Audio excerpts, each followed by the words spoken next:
السلام علیکم ورحمۃ اللہ وبرکاتہ۔ اس تیسری ویڈیو کے بارے میں ہم اس میں بیان کریں گے۔ ہمارا موضوع ہے ہمارے امام، چار امام، جناب امام ابو حنیفہ رحمۃ اللہ علیہ، امام شافعی رحمۃ اللہ علیہ، امام مالک رحمۃ اللہ علیہ، امام احمد بن حنبل رحمۃ اللہ علیہ۔ آج جو ہٹ ہو رہا ہے وہ امام ابو حنیفہ رحمۃ اللہ علیہ پر ہو رہا ہے، امام اعظم ابو حنیفہ رحمۃ اللہ علیہ، کہ انہوں نے یہ نماز کہاں سے نکالی۔ نماز تو رفع یدین والی نماز ہے، اور بہت سے ہمارے جو اپنے آپ کو بہت ہونہار، پڑھا لکھا، لائق تصور کرتے ہیں، وہ پھر ان کے پیچھے بھاگ جاتے ہیں کہ بالکل یہ صحیح بخاری کی حدیث ہے، اس میں یہ فلاں نمبر ہے اور بالکل یہاں پر یہ لکھا ہوا ہے کہ رفع یدین۔ بھائی کیوں آپ ان لوگوں کے پیچھے بھاگ رہے ہیں، اور کیوں نہیں آپ یہ سمجھ پا رہے ہیں کہ امام اعظم ابو حنیفہ رضی اللہ تعالیٰ عنہ زیادہ علم والے تھے یا پھر آج کے یہ چھٹو بٹو علم والے، یا پھر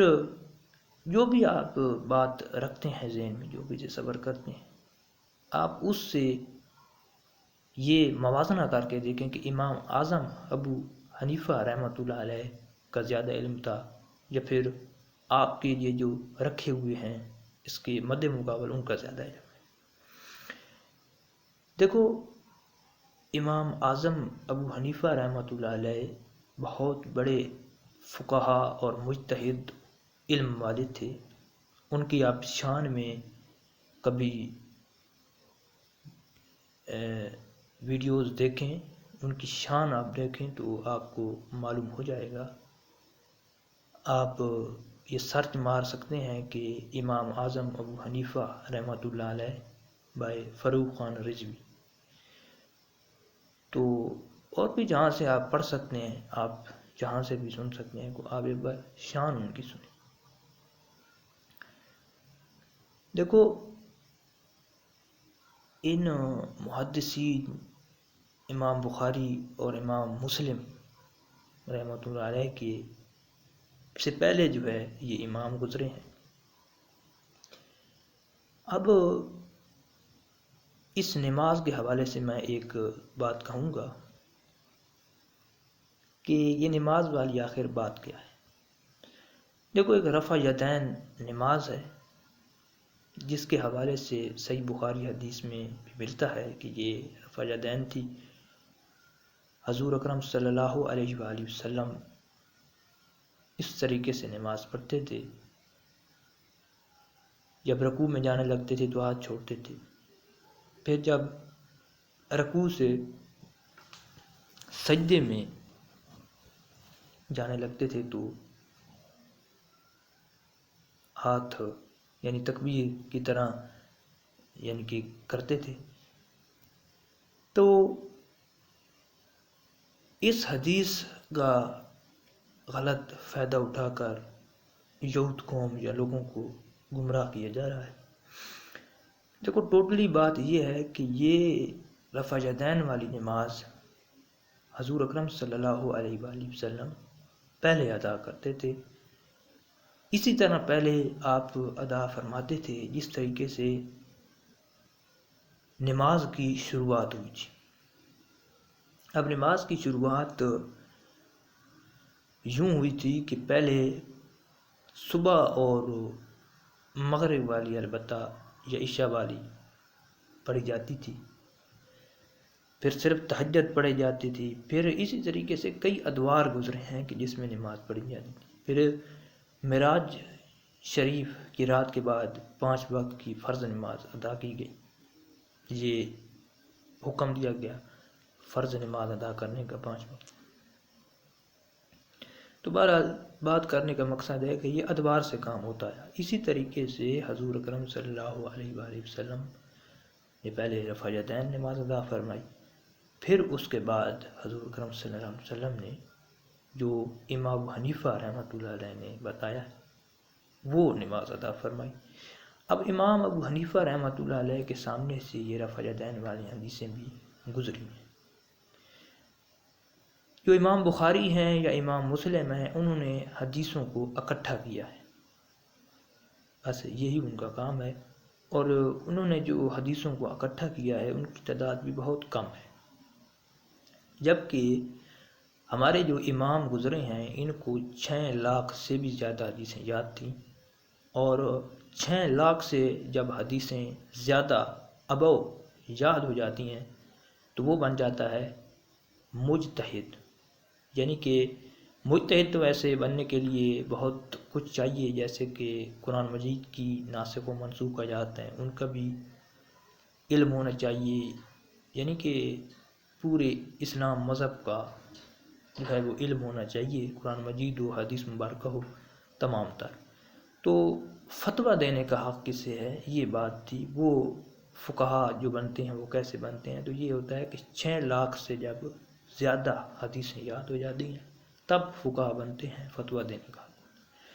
تو ہمارے یہ جو 4 امام ہیں ان کو 6 لاکھ سے زیادہ حدیثیں یاد تھیں، اور اسی بنا پر انہوں نے فتوے دیے تھے۔ اب میں وہی بات کروں گا نماز والی، کہ اس ایک نماز والی مثال سے ہم آپ کو سمجھا دیں گے کہ کس طریقے سے یہ امام نے فتوے دیے اور کس طریقے سے یہ بات ہوئی۔ اور بس اتنی سی بات ہے، جس کو سمپل سی بات ہے جس کو بہت بڑا لے لیا گیا ہے، اور اصل میں ایک فسادی گروہ ہے جو فساد مچانا چاہتا ہے، جو گمراہ لوگوں کو کرنا چاہتا ہے ان کی اصلیت سے، اس کے علاوہ اور کوئی بھی بات نہیں ہے۔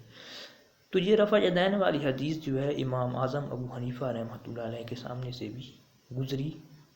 ہوگی، یقیناً گزری، آپ نے دیکھی، مگر آپ نے اس حدیث کا حکم،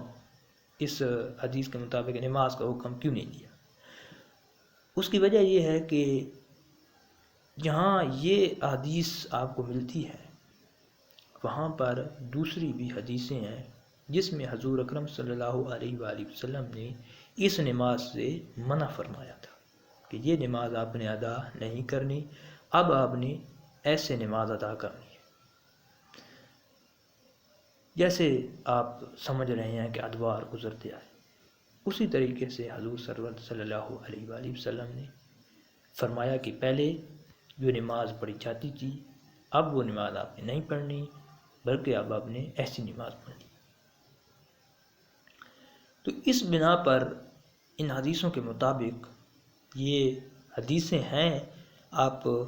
گوگل پر سرچ مار رہے ہیں، آپ مفتیوں سے پوچھیں، آپ جن سے آپ نے پوچھنی ہے، محدثین سے پوچھیں کہ یہ حدیثیں ہمیں دکھاؤ، تو وہ آپ کو ضرور دکھائیں گے، صحیح بخاری صحیح مسلم میں سے دکھائیں گے کہ نماز کا جو طریقہ امام اعظم ابو حنیفہ رحمۃ اللہ علیہ نے بتایا ہے وہ لکھا ہوا ہے، اور یہ بھی باتیں لکھی ہوئی ہیں کہ پچھلی نماز سے حضور اکرم صلی اللہ علیہ وسلم نے منع فرمایا کہ وہ آپ نے نہیں ادا کرنی بلکہ یہ نماز ادا کرنی ہے۔ تو اس بنا پر امام اعظم ابو حنیفہ رحمۃ اللہ علیہ نے فتویٰ دیا کہ آپ نے یہ نماز ادا کرنی ہے۔ اب امام شافعی رحمۃ اللہ علیہ، امام مالک رحمۃ اللہ علیہ، امام احمد بن حنبل رحمۃ اللہ علیہ، یا یہ صرف 4 امام نہیں تھے اس دور میں بلکہ کئی امام تھے، ان کئی اماموں کو جب مختصر کیا گیا یا ان بہت سارے اماموں کو جب، یعنی کہ آپ سمجھ سکتے ہیں کہ چھانٹ جیسے کرنا، تو جب چھانٹ کی گئی تو یہ 4 اماموں کو جو ہے وہ بنایا گیا امام، ان کے پھر آگے شاگرد ہیں، تو ان کے استاد تینوں کے امام اعظم ابو حنیفہ رحمۃ اللہ علیہ ہیں۔ امام اعظم ابو حنیفہ رحمۃ اللہ علیہ امام جعفر صادق رضی اللہ عنہ کے شاگرد ہیں۔ امام جعفر صادق رضی اللہ عنہ نے اپنی یہ فقہ کی کتابیں جو تھی یہ امام اعظم ابو حنیفہ رحمۃ اللہ علیہ کو دی تھیں۔ اگر امام جعفر صادق رضی اللہ عنہ انہی کی طرح امام ہوتے تو یہ چاروں ان کے مقابلے میں کچھ بھی نہیں ہے، بلکہ ان چاروں کی جگہ کتنا بھی بڑا بہادر اور دلیر کوئی آ جاتا، کوئی علم رکھنے والا آ جاتا، وہ امام جعفر صادق رضی اللہ عنہ کی رائے کے برابر بھی علم نہیں رکھ سکتا تھا۔ یہ آپ نے دھیان کرنا ہے اس معاملات میں بھی کہ امام جعفر صادق رضی اللہ عنہ نے فقہ کی کتابیں جو ہیں امام اعظم ابو حنیفہ رحمۃ اللہ علیہ کو عطا فرمائیں، آپ کو دیں، اور اس طریقے سے پھر یہ چار امام بنے، اور مولا علی رضی اللہ عنہ اور یہ جو 12 ہمارے امام ہیں، آپ کو ہمارے ان 12 اماموں کے بارے میں بھی معلومات لینی چاہیے، حاصل کرنی چاہیے، اور معلوم ہونا چاہیے کہ یہ کون تھے، یہ بھی ضروری ہے۔ سب سے پہلے ہیں مولا علی شیر خدا رضی اللہ عنہ، جن سے یہ امامت شروع ہوئی ہے۔ اس کے بعد امام حسن رضی اللہ عنہ ہیں، پھر امام حسین رضی اللہ عنہ ہیں، پھر امام زین العابدین، امام سجاد، امام اوست رضی اللہ عنہ ہیں، ان کے بعد امام محمد باقر رضی اللہ عنہ ہیں۔ آپ کا بھی دور ہے، کافی علم رکھتے تھے، کافی جوابات دیتے تھے، کافی آپ کی کرامتیں ہیں۔ آپ کی ایک میں کرامت چلیے بتا ہی دیتا ہوں کہ جب ایک نبینہ شخص آپ کے پاس آیا اور آپ سے کہا کہ اگر آپ اپنے آپ کو نبی کی آل میں سے کہتے ہیں یا اپنے آپ کو امام کہتے ہیں تو پھر ہمیں بھی ان معجزات جیسی دکھائیے، چیزیں جو انبیاء کرتے تھے، جیسے حضرت عیسیٰ علیہ السلام کی اس شخص نے مثال دی کہ وہ مردوں کو زندہ کرتے تھے یا کوڑی کے جسم کو ٹھیک کر دیتے تھے، آپ بھی جو ہے وہ ایسا ہمیں کر کے دکھائیے۔ وہ شخص پر آپ نے جب پھونک ماری یا دم کیا امام محمد باقر رضی اللہ عنہ نے، تو وہ شخص بالکل درست ہو گیا، وہ جو نبینہ شخص تھا وہ بالکل درست ہو گیا،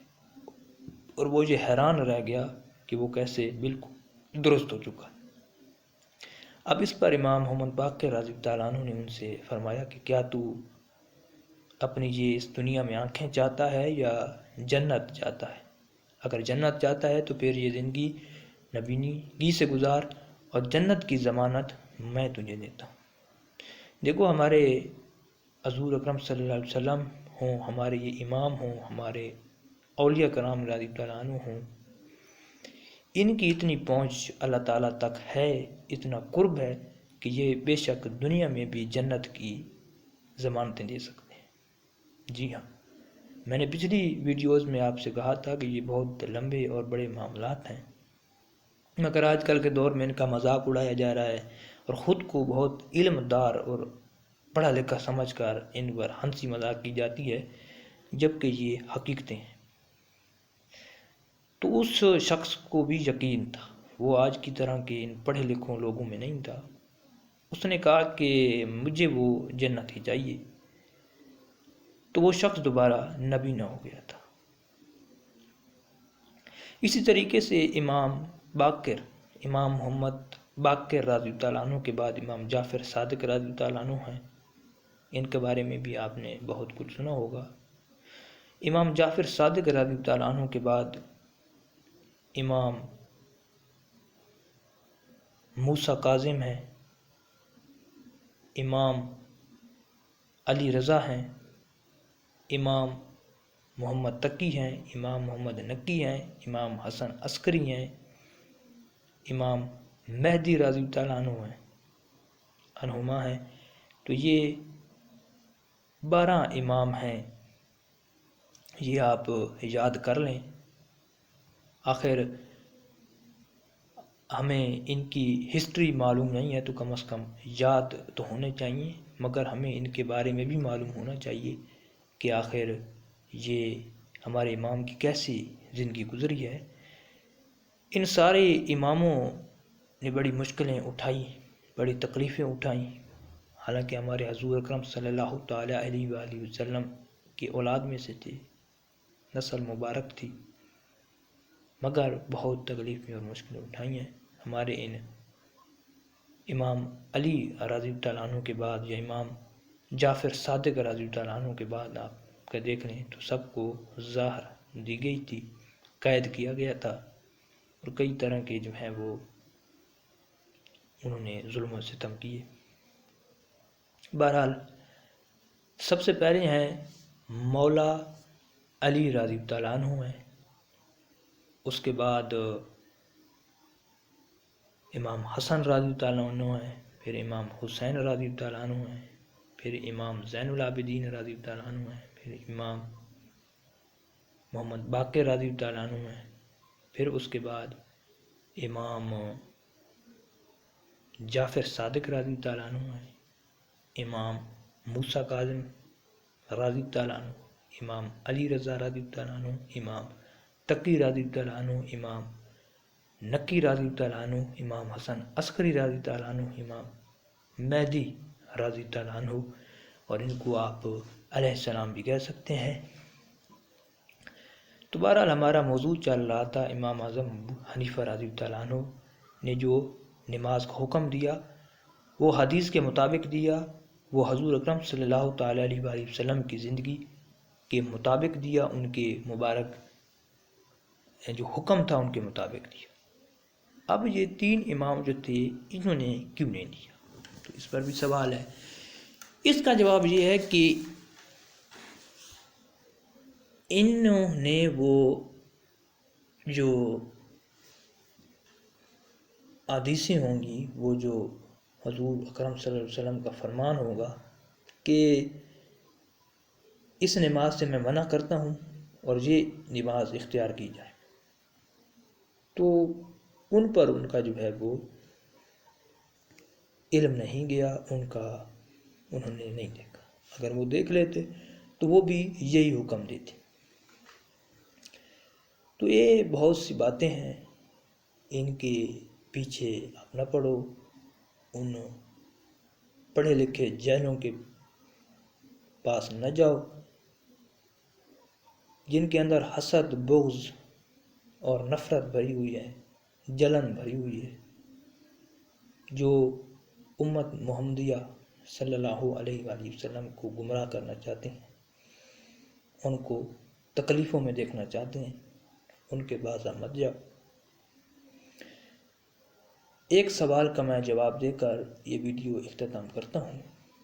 کہ شاید آپ کو یہ سوال آیا بھی ہو، جو پھر آ جائے، کہ یہ اسلام میں یہ فقہ کے 4 امام آخر کیوں ہیں؟ ایک امام بھی تو ہو سکتا تھا، امام اعظم ابو حنیفہ رضی اللہ عنہ، اس سے پھر آگے کام ہو جاتا، پھر یہ 4 اماموں کی کیا ضرورت ہے؟ اس کا جواب یہ ہے کہ ہم تک دین اسلام پہنچنے کے لیے یہ 4 امام یا ایسے امامات ضروری تھے، کیونکہ یہ جو مسائل ہیں، شریعت کے مسائل، یہ اتنے آسان اور اتنے نارمل نہیں ہیں کہ ان کو آسانی سے منتقل کر دیا جائے آگے، بلکہ یہ مسائل بہت الجھنات میں پہنچ کر طے ہو کر جو ہے یہ ہمارے سامنے پیش کیے گئے، اور ان کو پیش کرنے والے کوئی عام ہستیاں نہیں تھیں، بلکہ ایک کثیر علم رکھنے والے تھے، ایک بہت بڑا فلسفہ رکھنے والے، ایک علم رکھنے والے لوگ تھے، تو انہوں نے یہ ہمارے تک پہنچایا۔ اسی طریقے سے آپ یہ سمجھ سکتے ہیں کہ کافی ایسے مسائل ہیں جو امام اعظم ابو حنیفہ رحمۃ اللہ علیہ نے فرمایا، پھر وہی مسئلہ امام شافعی، پھر وہی، تو یہ پھر مختلف سے لوگ بنے اس میں پیروی کرنے والے فقہ کے۔ تو بات کرنے کا مقصد یہ ہے کہ یہ دین آسان دین نہیں ہے، ان مسائل کے حوالے سے کافی پیچیدگیاں ہوتی ہیں، تو اس لیے جو علم حاصل کرتے آئے ہمارے بزرگان دین تھے، اس کے مطابق ہی انہوں نے وہ فقہ کے امام بنے، علم ہم تک پہنچایا ہے۔ اب یہی نماز والا مسئلہ ہے، تو جیسے امام اعظم ابو حنیفہ رحمۃ اللہ علیہ نے فرمایا، تھے تو یہ ان کے شاگرد ہی، مگر ان کے پھر جو پیروکار بنے وہ الگ تھے، پھر یہ اپنے مسلک کے امام بنے، پھر انہوں نے وہ نماز والا طریقہ بتایا، پھر اسی طریقے سے یہ کام چلتے آئے۔ مگر جیسے کہ میں پہلے آپ کو بتا چکا ہوں کہ یہ بہت سارے امام تھے، ان اماموں کو اکٹھا کر کے جو امام بنائے گئے وہ 4 بنائے گئے۔ آج کی یہ ویڈیو بہت لینتھی ہو چکی ہے، مگر اس میں ایک آخری بات اور کہہ دیتا ہوں۔ وہ آخری بات یہ ہے کہ جس طریقے سے میں ان اماموں کی بات کر رہا تھا، فقہ کے اماموں کی، تو اسی طریقے سے ہمارے سلسلے اولیاء کرام رضی اللہ عنہ کے بھی بہت سارے سلسلے ہیں، سینکڑوں کی تعداد میں سلسلے ہیں جن کو اکٹھا کیا گیا، اور اب اس ہندوستان، اس بر صغیر میں، پاک و ہند میں جو مشہور ہیں وہ قادریہ سلسلہ ہے، چشتیہ سلسلہ ہے، سہروردی سلسلہ ہے، اور اسی طریقے سے باقی جو سلسلے ہیں۔ تو بہرحال یہ اولیاء کرام کے سلسلے ہیں، مشہور و معروف، قادریہ ہو، چشتیہ ہو، سہروردیہ ہو، نقش بندیہ ہو، اور یہ سلسلے، ان کے حوالے سے بھی ہم نے تحقیق کافی کی ہے، مگر اس کی بھی بہت تحقیقات ہیں۔ اب دیکھو، یہی تحقیقات ہی ہوتی ہے جن کے حوالے سے میں بتا رہا تھا کہ وہ 4 امام بنے۔ تو یہ مسئلے، یہ پیچیدگیاں بہت زیادہ ہیں۔ اب انہی سلسلوں کو لے کر ہم بات کر دیتے ہیں کہ یہ سلسلے شروع جو ہو رہے ہیں وہ قادریہ سے ہو رہے ہیں، جو ہماری تحقیق ہے پہنچی ہے اب تک کی ہے کہ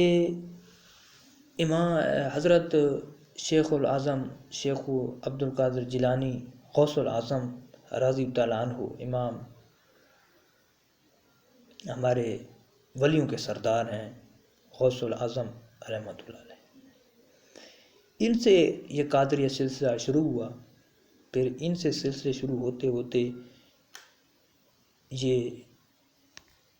شروع ہوتے گئے۔ ان کے بعد چشتیہ کا سلسلہ کہا جاتا ہے، چشتی سلسلہ، یہ اسحاق،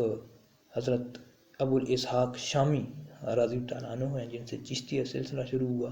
اب ان کے حوالے سے ہے کہ یہ افغانستان میں تھے پہلے، پھر شام میں دفن یعنی کہ مدفون ہوئے ہیں، ان کا چشتیہ تھا۔ پھر آگے ایک نظامیہ ہو، تو اب نظامیہ کیسے ہوا؟ حضرت نظام الدین اولیاء سے ہوا۔ تو اسی طریقے سے سلسلے ہیں، سہروردیہ کے بارے میں بھی ہے، نقش بندی کے بارے میں بھی ہے۔ مگر ایک تحقیق یہ ہے، ایک بات یہ کرتے ہیں کہ یہ جو نقش بندی ہے یہ حضرت بکر صدیق رضی اللہ عنہ سے ہے، جبکہ چشتیہ جو شروع ہوا یا قادریہ جو شروع ہوا یہ حضرت علی المرتضیٰ رضی اللہ عنہ سے۔ مگر ہمارے نزدیک جو حتمی تحقیق ہے، جو حقیقت بات ہے، وہ یہ ہے کہ یہ سلسلے جو ہیں یہ شیخ العظم شیخ عبد القادر جیلانی غوث العظم رضی اللہ عنہ سے ہی شروع ہوئے ہیں۔ سب سے پہلا سلسلہ قادریہ سلسلہ ہے۔ آپ حضرت علی شیر خدا رضی اللہ عنہ کے 11ویں بیٹے، یہ آپ کا مقام ہے، آپ حضور اکرم صلی اللہ تعالیٰ علیہ وآلہ وسلم کی آل میں سے ہیں۔ آپ کے باپ جو ملتے ہیں وہ حضرت حسن رضی اللہ عنہ کی نسل میں جا کر ملتے ہیں، آباء و اجداد میں، اور آپ کی والدہ ماجدہ رضی اللہ عنہ جو ہے وہ حضرت حسین رضی اللہ عنہ کی سے جا ملتی ہیں نسل مبارک۔ اسی طریقے سے یہ سلسلے ہیں۔ تو بہرحال بات کرنے کا مقصد یہ تھا کہ آپ اپنے عقیدے کو پختہ کیجیے، عقیدے کو مضبوط کیجیے، عقیدے میں رہیے، اور یہ جو جتنے فتنے ہیں، یہ جتنے بھی چیزیں ہیں ان سے دور رہیں۔